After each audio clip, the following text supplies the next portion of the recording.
नमस्कार, आप देख रहे हैं एबी स्टार न्यूज। मैं हूं आपके साथ सपना वर्मा। वक्त हो चला है आपका राज्य आपकी खबरों का। पहली खबर बिहार के गया से है, जहां गोलीबारी की एक घटना सामने आई। इस वजह से यहां एक युवक पर गोली बरसाई गई। आपको बता दें कि गया के फतेहपुर थाना के बहसा पिपरा पंचायत के ठेकी में बीती रात चुनावी रंजिश के चलते मारपीट और गोलाबारी की घटना को अंजाम दिया गया। इस घटना में कई लोग घायल हो गए, वहीं गोली लगने से एक युवक जख्मी भी हो गया। इस दौरान पूर्व मुखिया उमेश यादव उर्फ उमेश पहलवान का विरोधी पक्ष के लोगों ने गला काट दिया। घायलों में पूर्व मुखिया और उसके बेटे की हालत काफ़ी नाजुक बनी हुई है, जिन्हें बेहतर इलाज के लिए पटना रेफर कर दिया है। वहीं अन्य घायलों को इलाज के लिए मगध अस्पताल रेफर कर दिया है। वहीं घटना की सूचना पाकर फतेहपुर पुलिस ठेकी गांव पहुंची। यहां घटना के बारे में उन्होंने पूरी जानकारी ली। उसके बाद घटना को लेकर थाना अध्यक्ष राहुल रंजन ने बताया कि इस मामले को लेकर किसी भी तरफ से कोई भी लिखित आवेदन अभी तक नहीं दिया गया है, जिस कारण अभी तक एफआईआर दर्ज नहीं हो पाई है। फिलहाल मामले की जांच जारी है, साथ ही इसमें शामिल लोगों की पहचान भी की जा रही है। उन्होंने आगे बताया कि आवेदन मिलते ही एफआईआर की जाएगी और उचित कार्रवाई की जाएगी।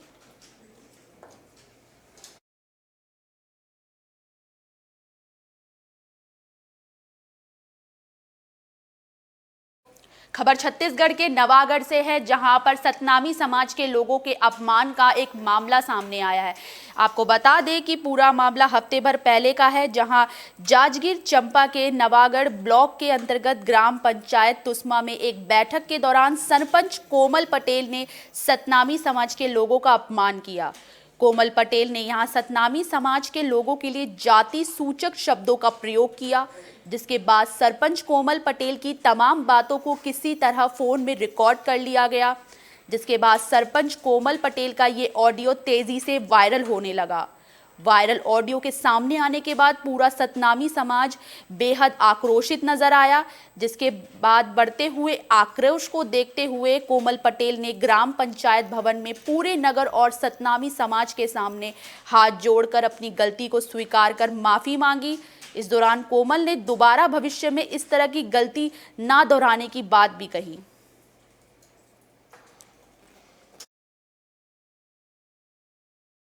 मैं कुछ अपशब्द समाज ले बोले रहे ओकले में माफ़ी मांगे हैं वो समाज से। अच्छा, का वर्ड बोल रहे हैं? मैं हरिजन शब्द बोले रहे, बाकी और कुछ नहीं बोले रहे, तो मैं समाज ला मैं माफ़ी चाहते हूँ। नहीं, मैं ऐसा दोबारा अब नहीं बोला।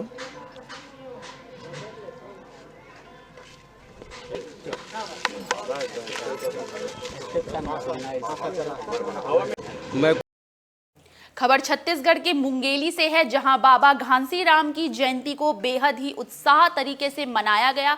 आपको बता दें कि लोरमी राजीव गांधी विश्वविद्यालय में बुधवार को सभी छात्र छात्राओं की ओर से यहां बाबा गुरु घांसीदास की जयंती को मनाया गया।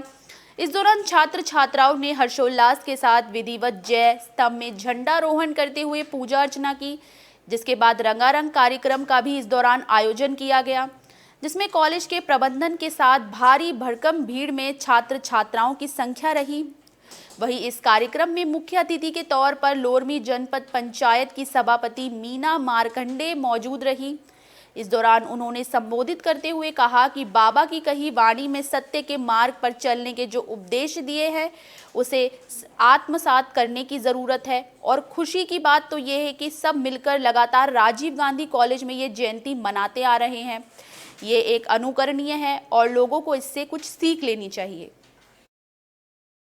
कॉलेज के सभी टीचरगण मिलकर प्रतिवर्ष हम लोग घांसीदास जयंती हम लोग 21 दिसंबर को करते हैं। इसमें सभी धर्म के लोग भाग लेते हैं। इसमें गुरु घांसीदास जी के संदेश है मन के एक बराबर। उसी के पथ में चलते हुए यहाँ के छात्र छात्राएं स्टाफ गण सब मिलकर यहाँ पे नाना प्रकार के अनेक प्रकार के जाति वर्ग लोग यहाँ पे पढ़ते हैं।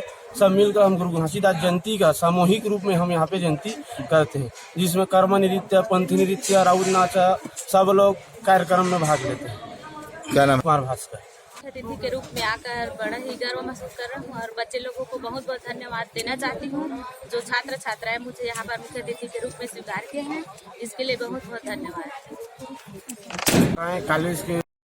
खबर छत्तीसगढ़ के जांजगीर चांपा से है, जहां पर एक महिला का शव मिलने से हड़कंप मच गया। आपको बता दें कि यहां पर ग्राम पंचायत लोहसी बोरदा में एक अज्ञात महिला का शव खलियान में पड़ा हुआ पाया गया, जिसके बाद यहां सूचना मिलने पर पुलिस पहुंची। पुलिस ने यहां पहुंचकर शव को अपने कब्जे में लेकर पोस्टमार्टम के लिए भेज दिया है। वहीं महिला की मौत ठंड के कारण से बताई जा रही है। फिलहाल महिला की पहचान अभी तक नहीं हो पाई है।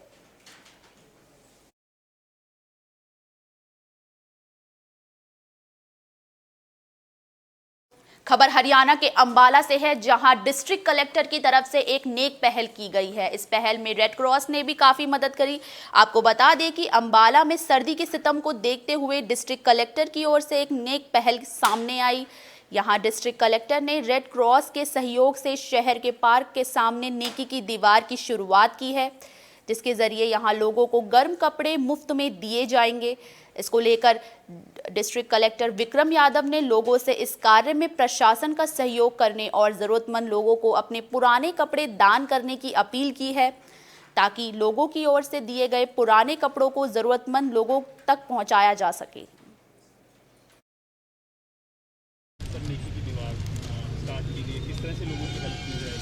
इसमें जैसे कि शीतलहर अभी चल रही है, रात में काफ़ी ठंड रहती है, तो हमने रैन बसेरे शुरू कर दिए थे। परंतु रैन बसेरों में भी या बाकी लोग जो भी बाहर रहते हैं, तो उनको ठंड से राहत दिलवाने के लिए हमने नेकी की दीवार शुरू करी है। तो इसमें आज से हमने गर्म कंबल या जुराबें बंटवानी शुरू कर दी हैं।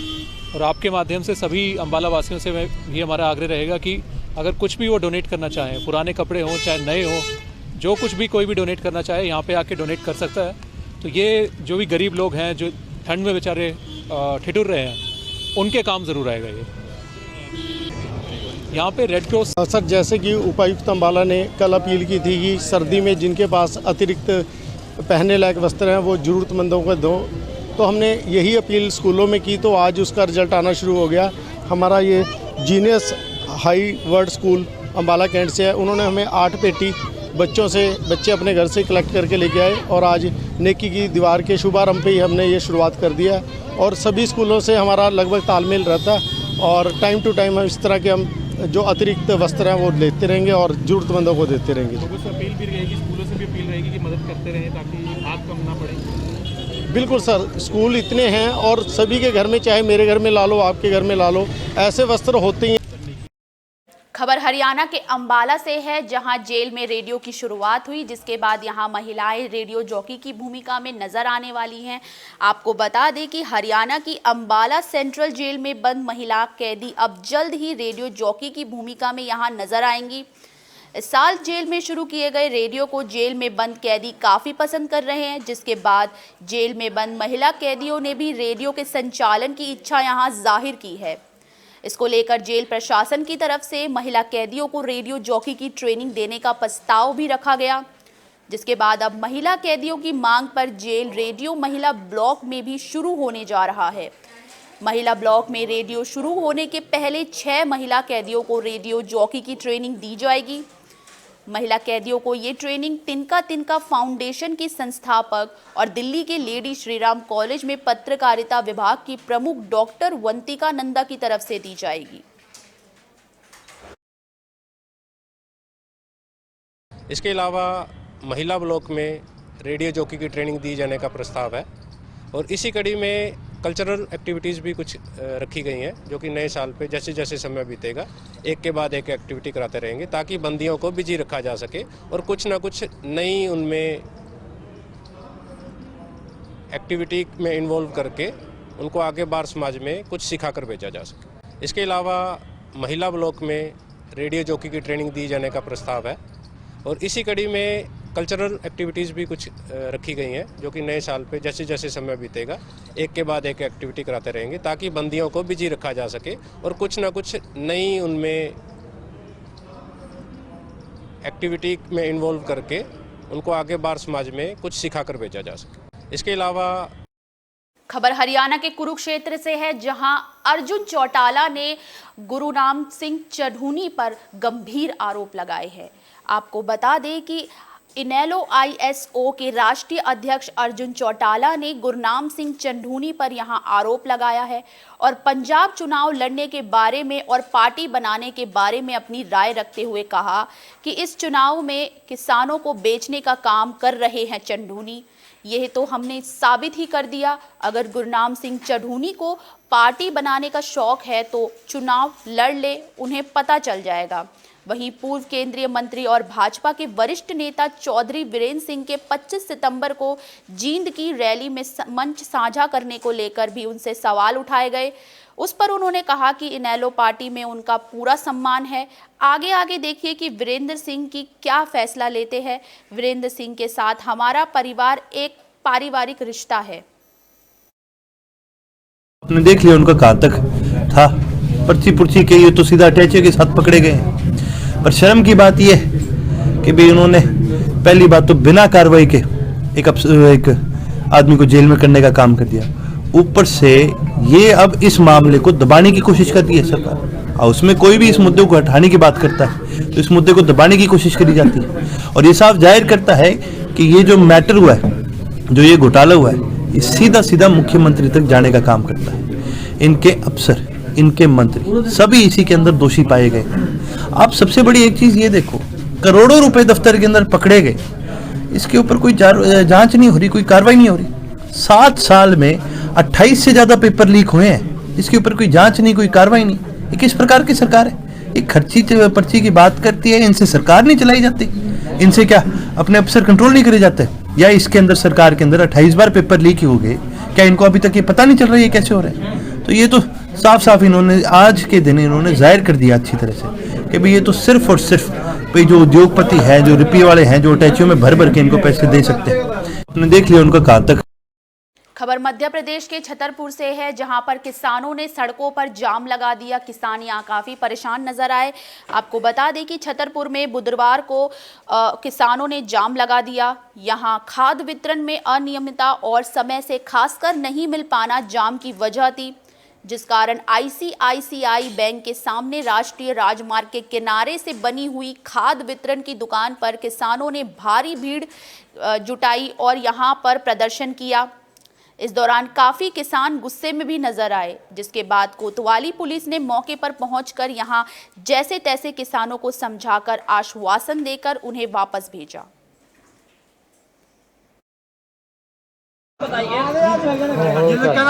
वृंदावन पटेल, पटारिया से। खाद के लिए खाद नहीं मिल रहा, खाद नहीं मिल रहा सर।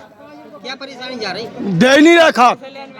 हम सुबह 8 बजे से भूखे प्यासे फिर रहे, ये तो 3-4 बजे लेने लगवा लें, फिर कह रहे 2-2 बोई। हाँ, किसान तैयार है कि 2-2 बोई लो दे दो, तो नहीं दे रहे जी, खाद नहीं दे रहे। टोकन 5-5 बोई दे रहे हो, आदमी ने दे नहीं, अब ब्लैक में बेच दे रहे जी, और किसान का खाद नहीं दे रहे। बानियान लोग कहाँ से आए जो 500 की बोई मिल रही? किसान हमें लो चाहिए, सरकार कह रही हमारे लोग खाद नहीं, फिर बानियान लोग कौन फैक्ट्रियाँ लगी जो हर बानिया 500 की बोई दे रही। किसान माऊ फिर रहो, किसान माऊ फिर रहो, और ये दे नहीं रहा। हम बताएं जी, क्या नाम है आपका? जी मोहनलाल अहरवार है जी, ग्राम पोस्ट बूदर, जिला छतरपुर से है। क्या दिक्कत है? सर दिक्कतें जा रही है, फिलहाल में कहीं वर्षा हुई है और ठंडी थोड़ी ज़्यादा हुई है, जिसके कारण उपवास का कोहरा का आना शुरू हुआ है। 3-4 दिन से ठंडी कड़ाके, जिसके कारण किसानों की यूरिया खाद की आवश्यकता है। आवश्यकता के कारण लोग 4-5 दिन से एग्रो या कहीं वेयर हाउस, कहीं सोसाइटी, हर जगह पे चक्कर खा रहे हैं, दिन पे दिन परेशान हो रहे हैं। वो खाद मिलने की संभावना दिख रही।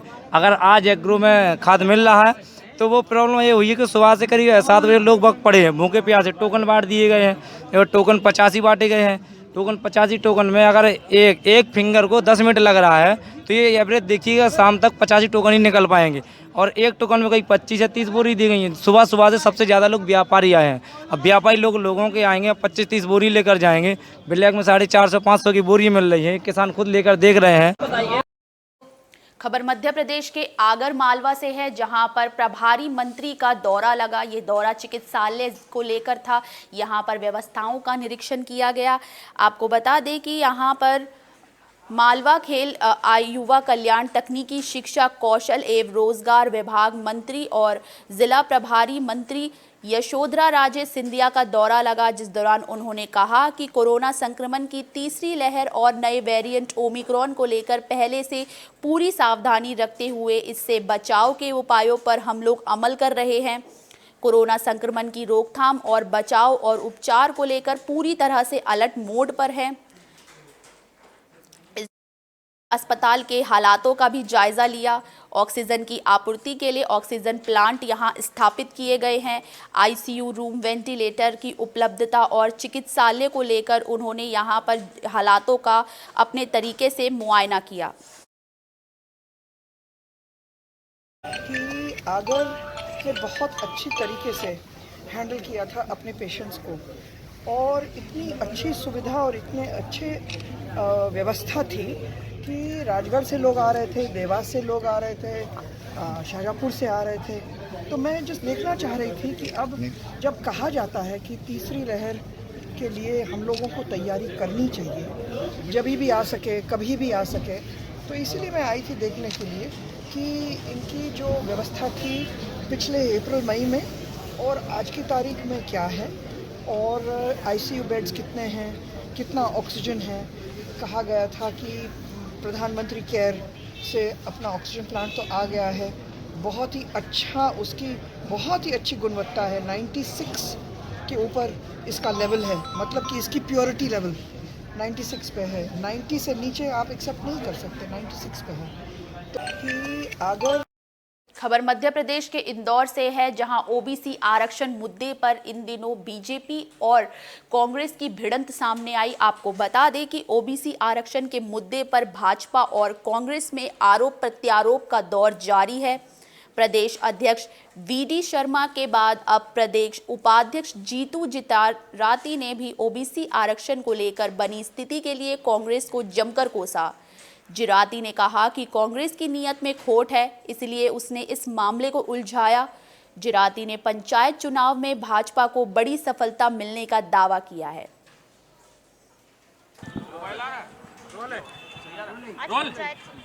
जिराती जी, आज पंचायत चुनाव को लेकर नामांकन दाखिल किया जा रहा है, कितना उत्साह है? बीजेपी किस तरीके से जो है वो तैयारियों में जुट गई है? देखिए, पूरा सिस्टम व्यवस्थित है। आप सबने देखा होगा कि भारतीय जनता पार्टी ने 17 में से 13 स्थानों पर जिला पंचायत के चुनाव होने वाले, और 13 ही प्रत्याशी पूरा सामंजस्य बना करके 13 प्रत्याशी अधिकृत भारतीय जनता पार्टी के हुए हैं, और सिंगल नाम सभी वार्डों में से निकल के आए हैं। वरिष्ठ नेतृत्व ने, कोर कमेटी ने, सभी विधायक, हारे जीते विधायक, पार्टी के जिला अध्यक्ष, माननीय सांसद जी, सब ने बैठ करके एक बेहतर नाम निकालने की कोशिश की और एक अच्छे नामों की लिस्ट बन करके आई है। तो जिला पंचायत के हमारे सारे कार्यकर्ताओं को, जिनको लड़ाना है पार्टी को, उनको अधिकृत कर दिया गया है। अभी सारे लोग एक साथ मिलकर के कलेक्ट्रेट में फॉर्म जमा करवाने जाएंगे। दूसरा, जो 4 वार्ड बचे हैं जो ओबीसी आरक्षित हैं, उनको भी रिक्त छोड़ दिया गया है। इसी तरह जनपद का भी लगभग एक नाम तय हो करके खबर मध्य प्रदेश के भिंड से सामने आई। यहां वन रेंजर अधिकारी के साथ अभद्रता का मामला सामने आया। साथ ही साथ कई तरह के आरोप भी रेंजर पे लगाए गए। आपकी जानकारी के लिए बता दें कि पूरा मामला सामने आया भिंड से देहात इलाके के मदनापुर के पास का है, जहां आरा मशीन संचालक देवेंद्र ओझा और उनके साथियों का वन विभाग की रेंजर सपना बिसारिया के बीच लगभग 1 घंटे तक आरोप प्रत्यारोप लगाने के साथ साथ अभद्र शब्दों का यहां प्रयोग करते हुए दिखे। देखते ही देखते वन विभाग के रेंजर के साथ टीम पर भी उन्होंने 500 रुपए प्रति ट्रॉली के अवैध वसूली के आरोप लगाए। जहां बबूल की लकड़ी से भरे हुए ट्रैक्टर को वन विभाग की टीम ने रोका और कार्रवाई करने के लिए ट्रैक्टर को थाने ले जाने के लिए बोला, तो आरा मशीन संचालक ने वन विभाग की टीम से मैनेज करने के लिए कहा। जब रेंजर ने इस बात को ठुकराया तो उन्होंने हंगामा शुरू कर दिया। उन्होंने खुले शब्दों में आरोप लगाते हुए कहा कि रेंजर मैडम ने हमसे 10,000 रुपये लिए हैं और उन्होंने 10,000 रुपये की डिमांड भी रखी थी।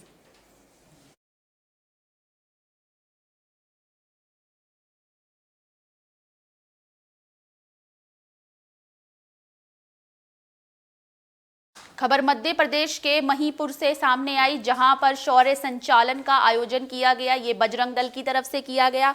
आपको बता दें कि बजरंग दल और विश्व हिंदू परिषद की तरफ से शौर्य संचालन का यहां आयोजन किया गया, जिसमें बड़ी संख्या में कार्यकर्ताओं ने भगवा ध्वज लेकर जय श्री राम का उद्घोष किया। शौर्य संचालन शहर के प्रमुख मार्गों से होता हुआ धर्मस्थल तक पहुंचा, जहां पर साधु संतों ने कार्यकर्ताओं को संबोधित किया। शौर्य संचलन है कि आप सबको पता होगा, और सब समाज को पता नहीं था। 6 दिसंबर को जो भारत से बाबरी ढांचे का कलम मिला था, 6 दिसंबर दिनांक तय करके लिए तो गीता जयंती का अवसर बना था, इसलिए गीता जयंती पर शौर्य दिवस मनाया जाता है। और सबको पता है कि कोरोना काल के कारण सब समाज में जो उत्साह था, गत वर्ष राम जन्मभूमि पर भूमि पूजन हो गया, मंदिर का निर्माण शुरू हो गया, और शौर्य की परंपरा भारत में रही है, उसको जीवित रखना और समाज में भय का जो माहौल बना है, या कहीं न कहीं टुकड़े गैंग ने ऐसा माहौल खड़ा किया है, समाज विरोधी जाति संघर्ष जैसी चीज़ें खड़ी की है, शौर्य संचलन है। खबर पंजाब के अमृतसर से है, जहां नवजोत सिंह सिद्धू हल्के ईस्ट पहुंचे। इस दौरान उन्होंने पत्रकारों से बातचीत की। आपको बता दें कि नवजोत सिंह सिद्धू बुधवार को अमृतसर के हल्के ईस्ट में पहुंचे, जहां उन्होंने हल्के के लोगों से संबोधित करते हुए बातचीत की। इस दौरान उन्होंने पत्रकारों से भी बातचीत करते हुए कहा कि पंजाब के लोगों का पंजाब की राजनीति से भरोसा उठ चुका है, लेकिन उनका मॉडल लोगों को भरोसा दोबारा जिताएगा। उन्होंने कहा कि उन्होंने सिर्फ आवाज़ उठाई है, काम सरकार कर रही है।